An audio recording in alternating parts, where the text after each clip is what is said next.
Hello friends, स्वागत है आपके YouTube channel morning today target में। आज हम देखेंगे सीटेट के लिए एसएसटी जो आपके पेपर 2 में 60 नंबर की पूछी जाती है, जिसमें 40 नंबर से देखिए हिस्ट्री, जियोग्राफी और पॉलिटी से क्वेश्चन बनते हैं और 20 नंबर की पेडागोजी पूछी जाती है। तो सभी एमसीक्यू आपको कराने वाले हैं, तो चैनल को सब्सक्राइब कर लीजिएगा ताकि डेली मेरी क्लासेस आपको प्रॉपर तरीके से मिलती रहेगी। तो चलते हैं बिना देरी किए क्वेश्चन पे। और देखिए, इसके पहले जितनी भी मेरी एसएसटी की क्लासेस हो चुकी हैं, प्लेलिस्ट बन चुकी है एसएसटी और सीडीपी की, तो जो लोग नहीं देखे होंगे उसको जाके ज़रूर देख लेंगे। पहला क्वेश्चन है, कथन ए है ताराबाई सिंधे ने अपनी किताब स्त्री पुरुष तुलना में पुरुष प्रधान की कड़ी आलोचना की थी। तो पहला तो बिल्कुल सही हो जाएगा। ताराबाई सिंधे ने अपनी किताब स्त्री पुरुष तुलना नामक में पुरुष प्रधान की कड़ी आलोचना की थी। तो पहला तो बिल्कुल सही हो जाएगा। कारण है, वह मानती थी कि समाज में महिलाओं और पुरुषों के बीच कोई सामाजिक या नैतिक अंतर नहीं रखा जाता था और दोनों को बराबर अधिकार प्राप्त थे। तो आपका देखिए यहाँ पे दूसरा गलत हो जाएगा, कारण गलत हो जाएगा। देखिए दूसरा क्यों गलत हो जाएगा, क्योंकि ताराबाई सिंधे मानती थी कि महिलाओं और पुरुष में सामाजिक अंतर माना जाता था, रखा जाता था, इसलिए आपका गलत हो जाएगा। तो आपका राइट आंसर यहाँ पे देखिए सही हो जाएगा। यहाँ पे ए सही हो जाएगा, आर गलत हो जाएगा। तो ए सही, आर गलत हो जाएगा, तो आपका तीसरा राइट आंसर यहाँ पे सही हो जाएगा।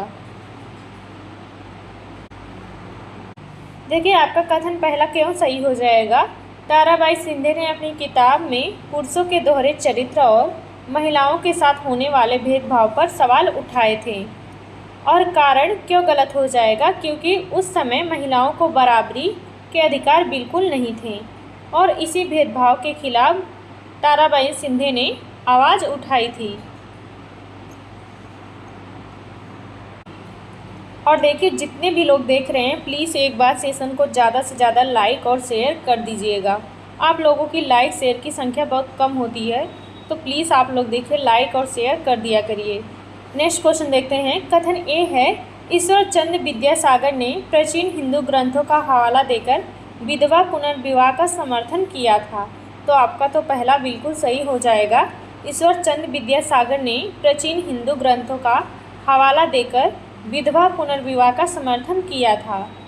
कारण है, ब्रिटिश सरकार ने भारतीय रूढ़िवादी समाज के कड़े विरोध के कारण 1856 में विधवा पुनर्विवाह कानून को खारिज रद्द कर दिया था। देखिए पारित किया था, ना कि रद्द कर दिया था, इसलिए आपका कारण गलत हो जाएगा। यहाँ पे देखिए इसका राइट आंसर सही हो जाएगा, ए सही हो जाएगा, आर गलत हो जाएगा। तो आपका तीसरा सही हो जाएगा। देखिए कथन पहला क्यों सही हो जाएगा, क्योंकि विद्यासागर जी ने पुराने ग्रंथों को पढ़कर यह साबित किया था कि विधवाएं दोबारा शादी कर सकती हैं। और कारण क्यों गलत हो जाएगा, क्योंकि ब्रिटिश सरकार ने इस कानून को रद्द नहीं किया था, बल्कि देखिए इसे बढ़ावा दिया था, पारित किया था। 1856 में विधवा पुनर्विवाह नियम को पास मंजूर कर दिया था ब्रिटिश सरकार ने। देखिए जितने भी क्वेश्चन हैं सभी इम्पॉर्टेंट है और सभी एनसीईआरटी आपके सिलेबस के अनुसार हैं। वहीं से देखिए क्वेश्चन आपको करवा रहे हैं, काफ़ी ज़्यादा इम्पॉर्टेंट है। तो लास्ट तक क्लास में ज़रूर बने रहिएगा और अपना स्कोर ज़रूर शेयर कीजिएगा, आपने कितने क्वेश्चन सही किए हैं। और देखिए अगर आपने अभी से क्लासेस जितनी भी मेरी है अगर लेते रहें, तो आपके एग्ज़ाम तक आपका बेस काफ़ी ज़्यादा मजबूत हो जाएगा। इसलिए एक भी क्लासेस मिस ना हो तो चैनल को सब्सक्राइब कर लीजिएगा, ताकि डेली मेरी क्लासेस प्रॉपर तरीके से आपको मिलती रहेगी। तो चलते हैं क्वेश्चन देखते हैं। भारत की पहली महिला शिक्षिका कौन थी जिन्होंने अपने पति के साथ मिलकर 1848 में पुणे में लड़कियों के लिए स्कूल खोला था। तो भारत की पहली महिला शिक्षिका कौन थी जिन्होंने अपने पति के साथ मिलकर 1848 में पुणे में लड़कियों के लिए स्कूल खोला था, वह देखिए सावित्रीबाई फुले थी। तो आपका राइट आंसर यहाँ पे बी ऑप्शन सही हो जाएगा। देखिए समझते हैं। सावित्रीबाई फुले और उनके पति ज्योतिबा फुले ने मिलकर महाराष्ट्र के पुणे में लड़कियों के लिए पहला स्कूल शुरू किया था। उस ज़माने में जब लड़कियों को पढ़ना पाप माना जाता था, तब उन्होंने समाज के विरोध का सामना करके लड़कियों को शिक्षा दी थी, इसलिए उन्हें भारत की पहली महिला अध्यापिका टीचर कहा जाता है। नेक्स्ट क्वेश्चन है, स्त्री पुरुष तुलना नामक प्रसिद्ध किताब किसने लिखी थी जिसमें पुरुषों और महिलाओं के बीच सामाजिक भेदभाव पर सवाल उठाए गए थे? ये देखिए आपका राइट आंसर यहाँ पे सी ऑप्शन सही हो जाएगा, ताराबाई शिंदे ने लिखी थी। तो आपका यहाँ पे सी ऑप्शन सही हो जाएगा। देखिए ताराबाई शिंदे पुणे की रहने वाली थी। उन्होंने 1882 में एक किताब लिखी थी जिसका नाम था स्त्री पुरुष तुलना नामक पुस्तक थी, यानी महिला और पुरुष की आपस में तुलना की थी। इस किताब में उन्होंने बहुत ही कड़े शब्दों में लिखा था कि समाज पुरुषों की हर गलती को माफ़ कर देता है, लेकिन महिलाओं पर दुनिया भर की पाबंदियां लगाता है। नेक्स्ट क्वेश्चन है, कथन ए है, पंडिता रमाबाई ने पुणे में शारदा सदन नाम से एक आश्रम और स्कूल की स्थापना की थी। तो आपका पहला तो बिल्कुल सही हो जाएगा। कारण है वह ऊंची जात की उन हिंदू महिलाओं की मदद करना चाहती थी जो विधवा होने के बाद अपने ही ससुराल या परिवार में दुर्व्यवहार और कष्ट झेल रही थी। तो आपका देखें कथन भी सही हो जाएगा, कारण भी सही हो जाएगा। तो आपका राइट आंसर यहाँ पे पहला सही हो जाएगा। यहाँ पे इसका फर्स्ट आंसर सही हो जाएगा। ए आर दोनों सही है, आर ए की व्याख्या करता है। तो आपका फर्स्ट आंसर सही हो जाएगा।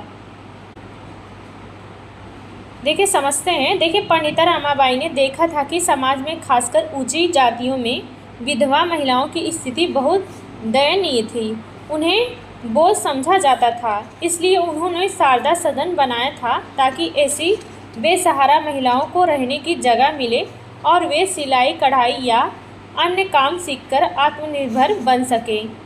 तो आपका देखिए कथन भी सही हो जाएगा, कारण दोनों सही हो जाएगा।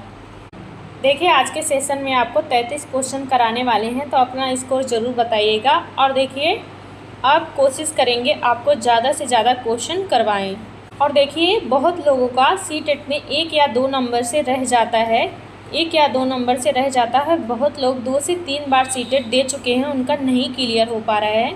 तो देखिए आप भी ऐसी गलती मत करिए। तो पढ़िए, ईमानदारी से पढ़िए, जो भी पढ़िए ईमानदारी से पढ़िए, आपका 100% सीटेट क्लियर हो जाएगा। नेक्स्ट क्वेश्चन है, दक्षिण भारत के चोल राजवंश के समय वेलन वगाई भूमि का प्रकार क्या था? तो दक्षिण भारत के चोल राजवंश के समय वेलन वगाई भूमि का प्रकार क्या था? तो वह हो जाएगा आपका राइट आंसर यहाँ पे पहला सही हो जाएगा, गैर ब्राह्मण किसान स्वामियों की भूमि थी। तो आपका राइट आंसर यहाँ पे फर्स्ट आंसर सही हो जाएगा। वेलन वगाई कहा जाता था, तो गैर ब्राह्मण किसान स्वामियों की भूमि को कहा जाता था वेलन वगाई। देखिए समझते हैं। देखिए चोल अभिलेखों में भूमि की कई श्रेणियां मिलती हैं और वेलन वगाई ऐसी भूमि थी जो उन किसानों के पास होती थी जो ब्राह्मण नहीं थे। देखिए ब्रह्मदेव ब्राह्मणों को उपहार में दी गई भूमि को कहा जाता है। तो ब्रह्मदेव कहा जाता है, तो ब्राह्मणों को उपहार में दी गई भूमि को कहा जाता है। और देखिए शाला भोग कहा जाता है, तो शाला भोग विद्यालय के रख रखाव की भूमि को कहा जाता है। और देखिए देवदान या तिरुनमटुकनी मंदिरों को उपहार में दी गई भूमि को कहा जाता है। देवदान या तिरुनमटुकनी मंदिरों को उपहार में दी गई भूमि को कहा जाता था। तो यह सभी पॉइंट याद रखिएगा क्योंकि आपके एग्जाम में यहाँ से क्वेश्चन बन सकते हैं।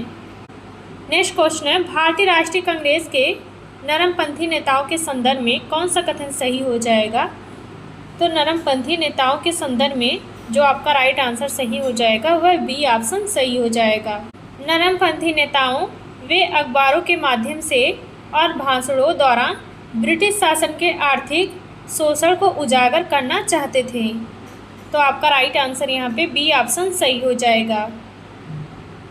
देखिए समझते हैं। देखिए नरमपंथी नेता थे जैसे दादा भाई नौरोजी, गोपाल कृष्ण गोखले संवैधानिक तरीकों, भाषणों और लेखकों और याचिकाओं में विश्वास करते थे यह लोग। और देखिए और दादा भाई नौरोजी ने धन के निष्कासन का सिद्धांत देकर ब्रिटिश शासन के आर्थिक शोषण को उजागर किया था।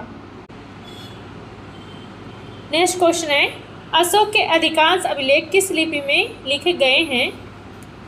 तो अशोक के अधिकांश अभिलेख किस लिपि में लिखे गए थे? तो वह देखिए ब्राह्मी लिपि में लिखे गए थे। तो आपका राइट आंसर यहाँ पे तीसरा बिल्कुल सही हो जाएगा। अशोक के अधिकांश अभिलेख मिलते हैं तो ब्राह्मी लिपि में मिलते हैं। सम्राट अशोक के अधिकांश शिलालेख ब्राह्मी लिपि में लिखे गए थे और इस लिपि को सबसे पहले पढ़ा था तो जेम्स प्रिंसेप ने पढ़ा था, 1837 में पढ़ा था। नेक्स्ट क्वेश्चन है, पृथ्वी द्वारा प्रसारित रेडियो तरंगों को वापस पृथ्वी पर कौन सा वायुमंडलीय परत परावर्तित करता है? तो आपका राइट आंसर यहाँ पे सेकेंड ऑप्शन सही हो जाएगा। वायुमंडल आयन मंडल करता है। तो आपका राइट आंसर यहाँ पे सेकेंड ऑप्शन सही हो जाएगा। देखिए समताप मंडल हवाई जहाज उड़ाने के लिए आदर्श मानी जाती है परत, और क्षोभ मंडल में जितनी भी मौसम संबंधी घटनाएं घटती हैं वह क्षोभ मंडल में पाई जाती हैं। और देखिए मध्य मंडल ये तीसरी मंडल होती है और उल्कापिंड आने से इसी परत में जल जाते हैं और यह सबसे ठंडी परत मानी जाती है मध्य मंडल। तो ये सभी पॉइंट याद रखिएगा। नेक्स्ट क्वेश्चन है, सूफी संतों के खानकाहों के बारे में निम्नलिखित में से कौन सा कथन सही हो जाएगा? तो सूफी संतों के खानकाहों के बारे में कौन सा कथन सही हो जाएगा? पहला है यह केवल राजाओं के छिपने की जगह थी। तो आपका पहला बिल्कुल भी गलत हो जाएगा। दूसरा है यह बौद्ध भिक्षुओं के रहने का स्थान था। तो आपका दूसरा भी गलत हो जाएगा। तो आपका राइट आंसर यहाँ पे डी ऑप्शन सही हो जाएगा। खानकाह कहा जाता था जहाँ सूफी संत अक्सर बैठ के आयोजित करते थे, जहाँ सभी प्रकार के लोग आध्यात्मिक विषयों पर चर्चा करने आते थे, उसको खानकाह कहा जाता था। तो आपका राइट आंसर यहाँ पे डी ऑप्शन सही हो जाएगा। देखिए खानकाह सूफी संतों के रहने और उनकी गतिविधियों का केंद्र होता था, जहाँ अमीर और गरीब, राजा प्रजा सभी तरह के लोग आते थे, सूफी संतों से आशीर्वाद लेते थे और आध्यात्मिक चर्चा करते थे। नेक्स्ट क्वेश्चन है, देशांतर रेखाओं के संबंध में निम्नलिखित में से कौन सा कथन असत्य हो जाएगा? असत्य पूछा है कि कौन सा देशांतर रेखाओं के संबंध में असत्य हो जाएगा? तो वह देखिए तीसरा राइट आंसर आपका सही हो जाएगा। ध्रुवों की ओर जाने पर देशांतरों के बीच की दूरी बढ़ती है। देखिए बढ़ती नहीं बल्कि घटती है, इसलिए आपका गलत हो जाएगा। जो गलत पूछा है तो आपका राइट आंसर यहाँ पे तीसरा सही हो जाएगा। देखिए समझते हैं। देखिए भूमध्य रेखा से ध्रुवों पोल्स की ओर जाने पर देशांतर रेखाओं के बीच की दूरी कम होती है, ना कि बढ़ती है, इसलिए आपका देखिए तीसरा गलत हो जाएगा। और ध्रुवों पर जाकर ये सभी रेखाएं आपस में मिल जाती हैं, दूरी शून्य हो जाती है, ना कि बढ़ती है। नेक्स्ट क्वेश्चन है, पृथ्वी की गतियों के संदर्भ में कौन सा कथन सही हो जाएगा? तो पृथ्वी की गतियों के संदर्भ में आनंद के बारे में कौन सा कथन सही हो जाएगा? तो आपका राइट आंसर देखिए पहला सही हो जाएगा। 21 जून को उत्तरी गोलार्ध में सबसे लंबा दिन होता है और सबसे छोटी रात होती है। तो आपका राइट आंसर यहाँ पे फर्स्ट आंसर सही हो जाएगा।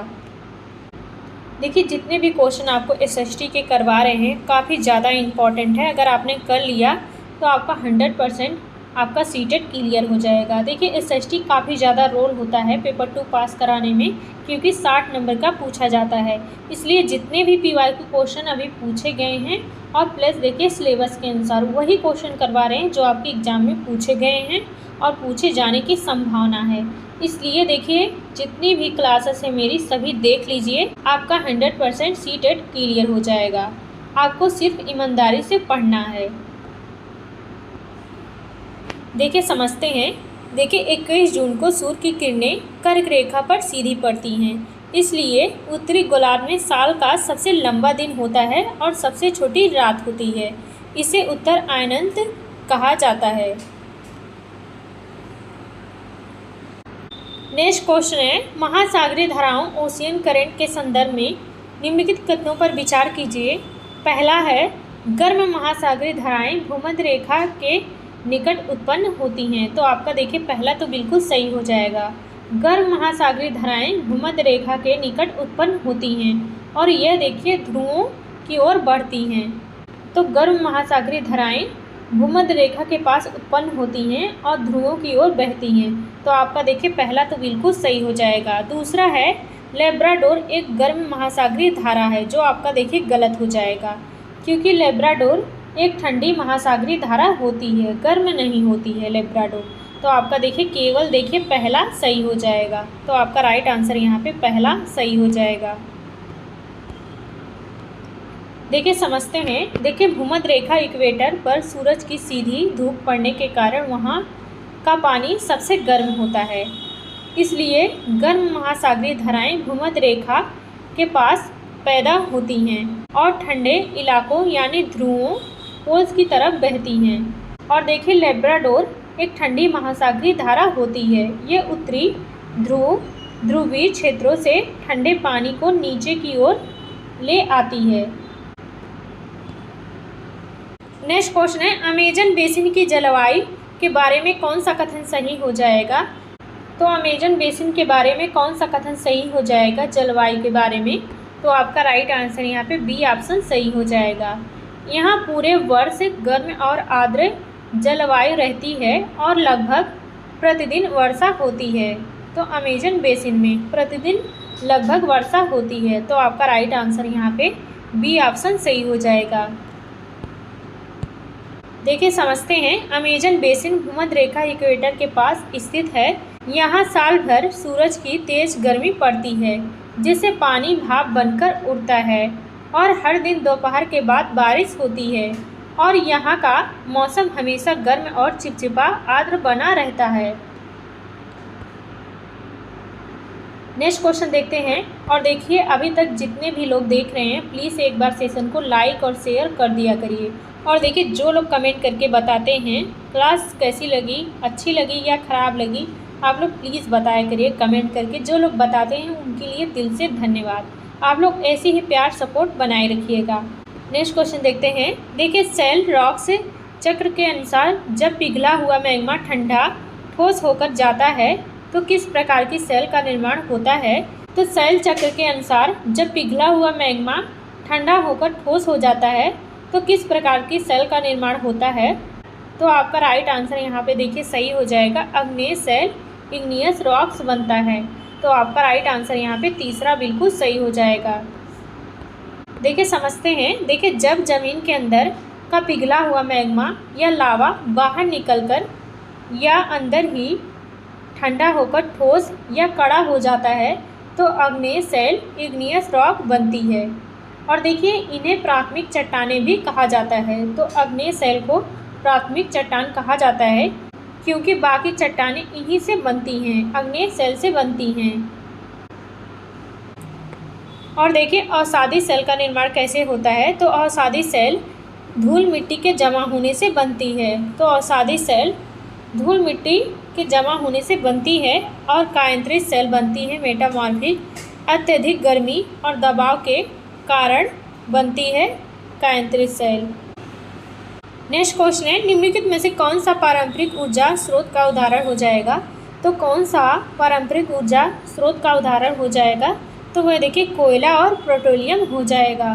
तो कोयला और पेट्रोलियम आपका पारंपरिक ऊर्जा स्रोत का उदाहरण हो जाएगा। जबकि देखिए सौर ऊर्जा, पवन ऊर्जा, भूतापीय ऊर्जा ये सभी तीनों गैर पारंपरिक ऊर्जा का उदाहरण हो जाएगा।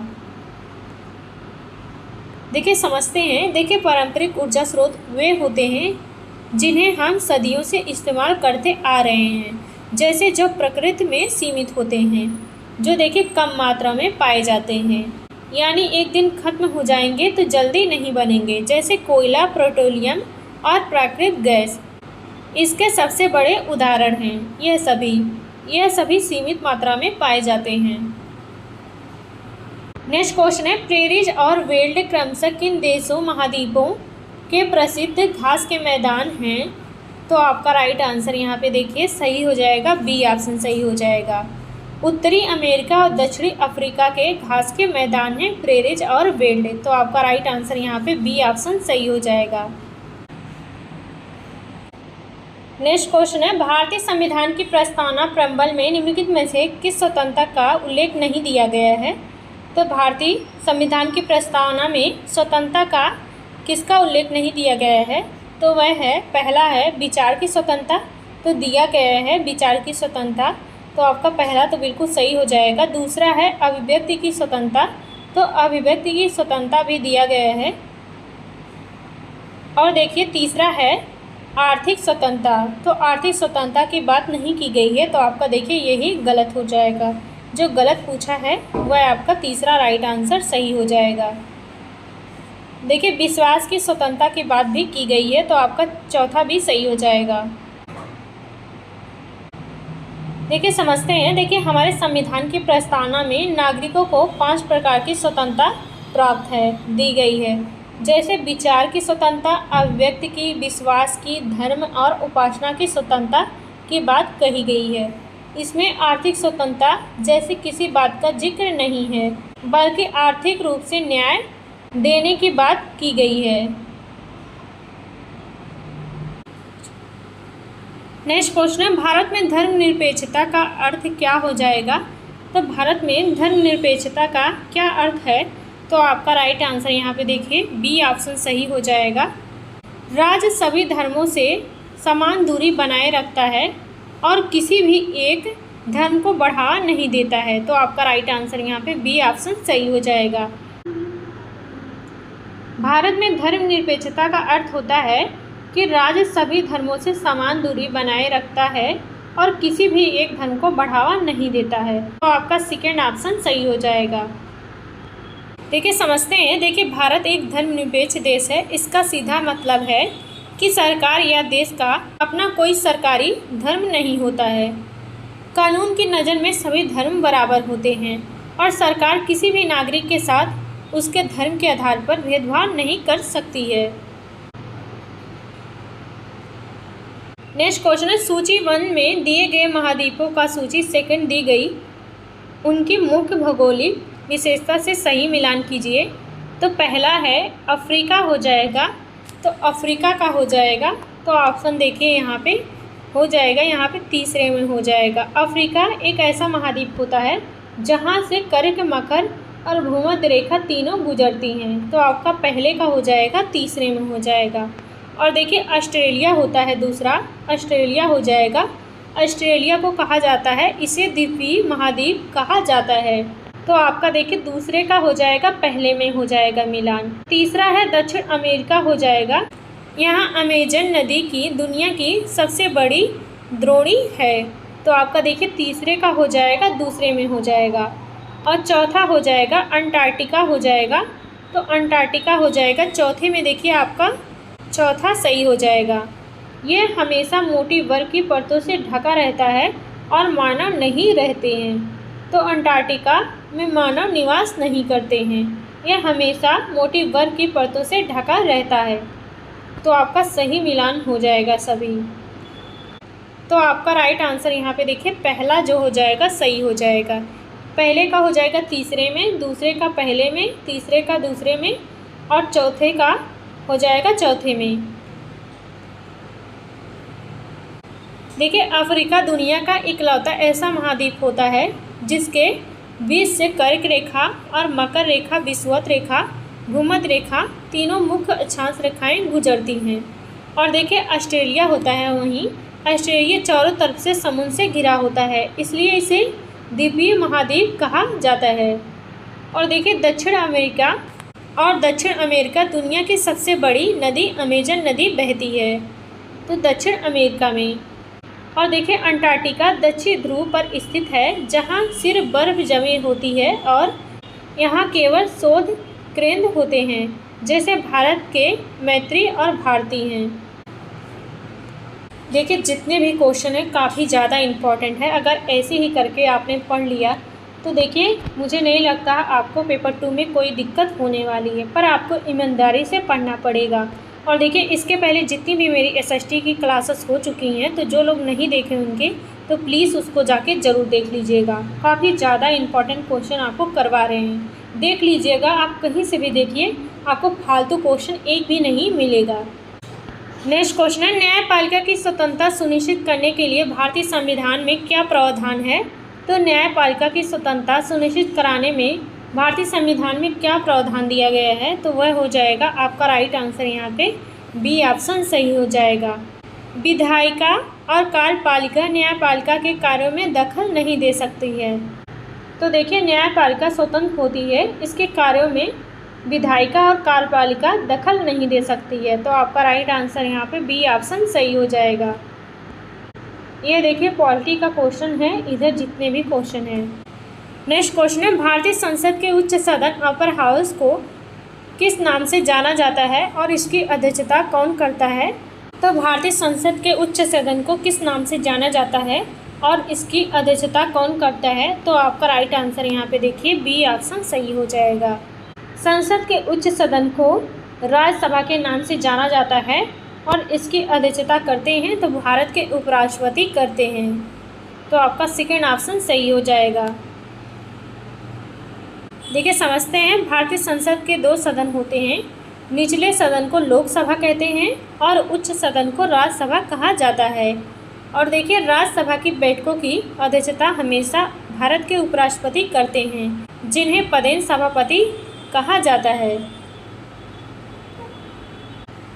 नेक्स्ट क्वेश्चन है, उच्च प्राथमिक स्तर क्लास 6 to 8 पर इतिहास पढ़ाते समय स्रोत विधि सोर्स मेथड का उपयोग करने का सबसे बड़ा क्या फ़ायदा होता है? ये देखिए पेडागोजी का क्वेश्चन है। देखिए आपके SST पेपर 2 में पेडागोजी पूछी जाती है, तो 20 नंबर की पूछी जाती है। इसको देखिए बिल्कुल नज़रअंदाज नहीं कर सकते, इसको पढ़ना ही पढ़ना है, क्योंकि देखिए 20 नंबर की पेडागोजी पूछी जाती है, इसलिए आपको साथ में पेडागोजी भी करवा रहे हैं। तो आपका देखिए राइट आंसर जो सही हो जाएगा वह पहला हो जाएगा। उच्च प्राथमिक स्तर पर इतिहास पढ़ाते समय स्रोत विधि का उपयोग करने का सबसे बड़ा फायदा होगा, यह छात्रों में आलोचनात्मक सोच, क्रिटिकल थिंकिंग और खोजी प्रवृत्ति का विकास करती है। तो आपका राइट आंसर यहाँ पे पहला बिल्कुल सही हो जाएगा। देखिए जब बच्चे सिक्कों, अभिलेखों या पुरानी किताबों, प्राइमरी सोर्स को खुद देखते या पढ़ते हैं तो वे एक जासूस या इतिहासकार की तरह सोचना शुरू करते हैं, जिससे उनकी तार्किक क्षमता बढ़ती है। नेक्स्ट क्वेश्चन है, लद्दाख को ठंडा मरुस्थल क्यों कहा जाता है? निम्नलिखित कथनों पर विचार करें। तो लद्दाख को ठंडा मरुस्थल कहा जाता है क्यों, क्या कारण हो जाएगा? तो पहला है, यह हिमालय की वृष्टि छाया क्षेत्र में स्थित है, जिससे यहाँ वर्षा बहुत कम होती है। तो आपका देखिए पहला बिल्कुल सही हो जाएगा, लद्दाख में बहुत कम वर्षा होती है। दूसरा है, इसकी ऊंचाई बहुत अधिक है, जिससे यहाँ की हवा पतली और अत्यधिक ठंडी होती है। तो यहाँ पे देखिए दूसरा भी सही हो जाएगा। तो आपका राइट आंसर यहाँ पे देखिए सी ऑप्शन सही हो जाएगा, पहला दूसरा दोनों सही हो जाएगा। देखिए लद्दाख उच्च ऊंचाई पर स्थित है और हिमालय के पहाड़ों के पीछे वृष्टि छाया होने के कारण यहाँ मानसून की हवाएं नहीं पहुँच पाती हैं, जिससे यहाँ सूखा और ठंडक रहती है। नेक्स्ट क्वेश्चन है, निम्नलिखित में से कौन सा मिलान काटो और जलाओ कृषि के संदर्भ में सही नहीं है? तो सही नहीं पूछा है, क्या सही नहीं है? तो काटो और जलाओ कृषि के बारे में कौन सा कथन सही नहीं है? तो पहला है, झूमिंग कृषि कहाँ की जाती है? तो ये देखिए उत्तर पूर्वी भारत में की जाती है। तो आपका पहला तो बिल्कुल सही हो जाएगा। दूसरा है, मिल्पा कृषि कहाँ की जाती है? तो ये देखिए मैक्सिको में की जाती है। तो आपका दूसरा भी सही हो जाएगा, मिल्पा मैक्सिको में की जाती है। और देखिए रोका कृषि ब्राज़ील में की जाती है। तो आपका देखिए यहाँ पे तीसरा भी सही हो जाएगा। चौथा है, लद्दाख कृषि कहाँ की जाती है? तो वियतनाम में। तो आपका यही देखिए गलत हो जाएगा, जो गलत पूछा है। तो आपका राइट आंसर यहाँ पे 4 ऑप्शन सही हो जाएगा। देखिए लद्दाख कृषि की जाती है तो मलेशिया में की जाती है, वियतनाम में नहीं की जाती है। देखिए स्थानांतरित कृषि को अलग अलग देशों में अलग अलग नामों से जाना जाता है। देखिए वियतनाम में इसे रे कहा जाता है, रे नाम से जाना जाता है वियतनाम में। और जबकि देखिए मलेशिया में लद्दाख कहा जाता है। नेक्स्ट क्वेश्चन है, पृथ्वी की सतह से शुरू करते हुए वायुमंडल की परतों का सही क्रम कौन सा हो जाएगा? तो आपका राइट आंसर यहाँ पे देखिए दूसरा सही हो जाएगा। पहले क्षोभ मंडल, फिर समताप मंडल, मध्य मंडल, फिर वायुमंडल हो जाएगी, फिर बहिर्मंडल। तो सही क्रम हो जाएगा वायुमंडल परतों का। तो आपका सेकेंड ऑप्शन सही हो जाएगा। नेक्स्ट क्वेश्चन है, चोल काल के दौरान वेट्टी शब्द का प्रयोग किसके लिए किया जाता था? तो चोल काल के दौरान वेट्टी शब्द का प्रयोग किसके लिए किया जाता था? तो आपका राइट आंसर यहाँ पे कौन सा सही हो जाएगा? ये देखिए सेकेंड ऑप्शन सही हो जाएगा। चोल काल में वेट्टी शब्द का प्रयोग किया जाता था तो कर टैक्स वसूलने के लिए किया जाता था, जो नगद के बजाय जबरन श्रम के रूप में लिया जाता था। तो आपका सेकेंड ऑप्शन सही हो जाएगा। देखिए चोल अभिलेखों में 400 से अधिक प्रकार के करों का उल्लेख मिलता है। देखिए वेट्टी एक ऐसा कर था जो पैसे के रूप में नहीं लिया जाता था, बल्कि जबरन मजदूरी या श्रम के रूप में चुकाना पड़ता था। नेक्स्ट क्वेश्चन है, हसियाकरण माइग्रेशन से क्या तात्पर्य है? तो आपका राइट आंसर यहाँ पे तीसरा राइट आंसर सही हो जाएगा। देखिए हसियाकरण में किसी समुदाय को समाज के किनारे या हंसिये पर धकेल देना होता है, जिससे वे अधिकारों और संसाधनों से वंचित हो जाता है। तो आपका राइट आंसर यहाँ पे तीसरा सही हो जाएगा। नेक्स्ट क्वेश्चन है, सामाजिक विज्ञान की शिक्षिका अपनी कक्षा में विविधता का अध्याय पढ़ाना चाहती है, निम्नलिखित में से कौन सी गतिविधि सबसे प्रभावी होगी? तो आपका राइट आंसर यहाँ पे देखिए सी ऑप्शन सही हो जाएगा। छात्रों को अपने सहपाठियों के त्योहारों, खान पान और भाषाओं के बारे में जानकारी जुटाने और उन पर चर्चा करने के लिए प्रेरित करना हो जाएगा। तो यह विविधता का उदाहरण हो जाएगा। तो आपका तीसरा राइट आंसर सही हो जाएगा। देखिए एनसीएफ के अनुसार बच्चों के वास्तविक जीवन के अनुभव को कक्षा में शिक्षण के लिए जोड़ना सबसे प्रभावी तरीका हो जाएगा। इससे बच्चों में संवेदनशीलता और आपसी सम्मान बढ़ता है। नेक्स्ट क्वेश्चन है, सामाजिक विज्ञान की कक्षा में विवादित सामाजिक मुद्दों को पढ़ाते समय एक शिक्षिका को क्या दृष्टिकोण अपनाने चाहिए? तो आपका राइट आंसर यहाँ पे तीसरा सही हो जाएगा। सभी पक्षों को ध्यान में रखकर तटस्थता और निष्पक्षता से कक्षा में स्वस्थ चर्चा का माहौल बनाना चाहिए। तो आपका तीसरा राइट आंसर सही हो जाएगा। देखिए ये सभी पेडागोजी के क्वेश्चन हैं। नेक्स्ट क्वेश्चन है, सामाजिक विज्ञान की कक्षा में सहानुभूति और आलोचनात्मक सोच को बढ़ावा देने के लिए कौन सी विधि सबसे उपयुक्त होगी? तो सामाजिक विज्ञान की कक्षा में सहानुभूति और आलोचनात्मक सोच को बढ़ावा देने के लिए कौन सी विधि सबसे उत्तम होगी? तो आपका राइट आंसर देखिए यहाँ पे दूसरा सही हो जाएगा। केस स्टडी और वास्तविक जीवन की सामाजिक समस्याओं पर खुली चर्चा करवाना हो जाएगा। तो आपका राइट आंसर यहाँ पे बी ऑप्शन सही हो जाएगा। देखिए रटवाना आपका नेगेटिव हो जाएगा, बच्चों को रटवाना नहीं है। और देखिए बच्चों को श्यामपट्ट पर लिखे गए उत्तरों को छात्रों से सीधे कॉपी लिखवाना, ये भी आपका नेगेटिव हो जाएगा। और देखिए केवल ऐसे ही आपका नेगेटिव हो जाएगा। नेक्स्ट क्वेश्चन है, राष्ट्रीय पाठचर्या रूपरेखा एनसीएफ 2005 के अनुसार सामाजिक विज्ञान शिक्षा का मुख्य उद्देश्य क्या होना चाहिए? तो राष्ट्रीय पाठचर्या रूपरेखा एनसीएफ 2005 के अनुसार सामाजिक विज्ञान शिक्षण का मुख्य उद्देश्य क्या होना चाहिए? तो वह देखिए आपका यहाँ पे सेकेंड ऑप्शन सही हो जाएगा। बच्चों को एक ऐसे नागरिक के रूप में विकसित कराना जो सामाजिक राजनीतिक वास्तविकताओं का गंभीर रूप से विश्लेषण कर सकें। तो आपका राइट आंसर यहाँ पे बी ऑप्शन सही हो जाएगा।